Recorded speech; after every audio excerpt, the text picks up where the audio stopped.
तर hello guys, आजचा माझा फर्स्ट ब्लॉग आहे आणि मी आलो होतो शेताकडे. एकदम फ्रेश वातावरण आहे.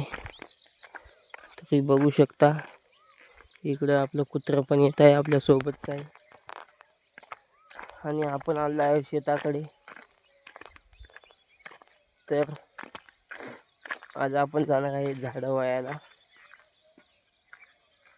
तर तुम्ही मला सपोर्ट करा आणि असेच तुम्हाला इथून पुढे कंटिन्यू ब्लॉग येतील. हे बघा कसं उड्या मारायला सोयाबीनचा धिंगाणा करून टाकते.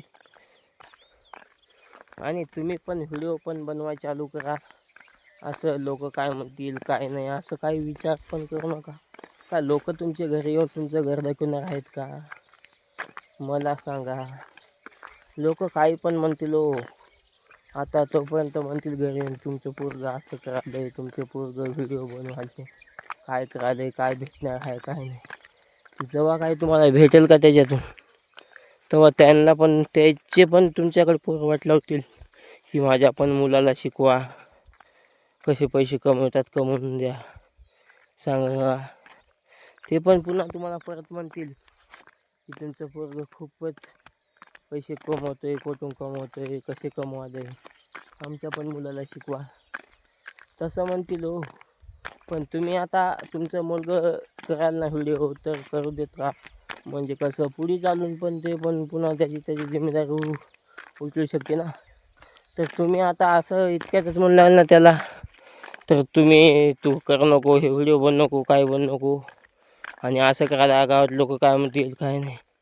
अहो माझ्या पण घरचे तसेच म्हणू लागले हो. पण मी तर असंच मागं व्हिडिओ बनवायला चालू केलं.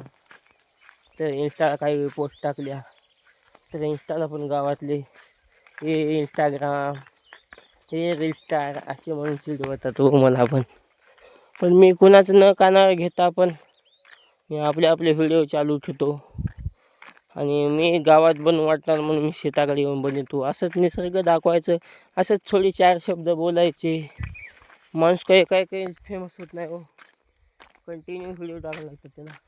व्हिडिओ बन द्या, रील्स बन द्या, एखादी क्रिएटर बन द्या, ब्लॉगर बन द्या, काहीतरी बन द्या ना तुम्हाला. पण तुमची पण इच्छा असेल ना तुमच्या लेकराची